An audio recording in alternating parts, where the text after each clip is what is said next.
Donald Trump has made history again, this time in the heart of the Middle East. On Wednesday, Trump became the first US president in a quarter century to meet with the Syrian leader, signaling a major shift in American policy toward the war ravaged nation.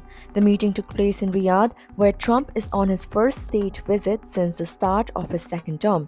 His counterpart, Ahmed al-Shara, a former Islamist guerrilla who took power as Syria's interim president after the fall of Bashar al-Assad in December. The two leaders met briefly ahead of a larger regional summit involving Gulf powers. A White House official described the meeting as short but historic. This is the first time a US president has met a Syrian head of state since Bill Clinton's failed peace push with Hafez al-Assad, Bashar's father, in 2000. But Trump's visit wasn't just symbolic, it came with a big policy shift. On Tuesday, Trump announced the lifting of what he called brutal and crippling sanctions imposed during the Assad-Era.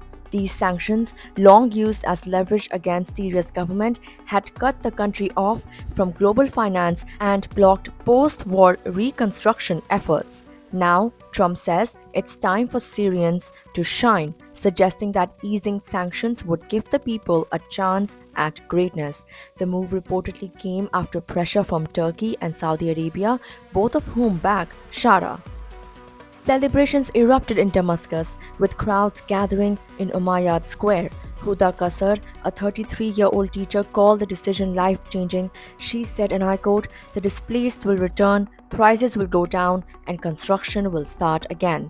End quote. Syria's foreign ministry hailed the announcement as a pivotal turning point, a possible first step toward long-term stability.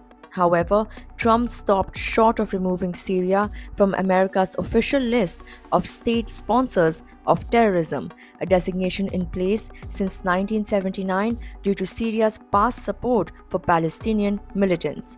Still, lifting sanctions could allow foreign investment and remittances from the millions of Syrians displaced during the war. Analysts say it may also boost efforts to restore central government authority and rebuild shattered infrastructure, especially with financial backing from Gulf nations.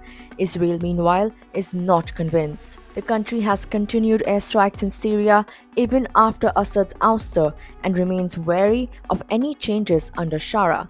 The Biden administration had earlier sent a senior envoy to Damascus to demand stronger minority protections, particularly after a recent spike in violence targeting Alawite and Druze communities. Back in Washington, the decision has stirred political backlash. Top Senate Democrat Chuck Schumer has vowed to block all Justice Department political appointees in protest of Trump's move. Trump's tour of the Gulf will continue, with planned stops in Qatar after the Riyadh summit. In the background, the region remains tense. Israel has ended a ceasefire and vowed a renewed offensive against Hamas, while Gaza remains under a total aid blockade, raising fears of impending famine. Stay tuned for more updates.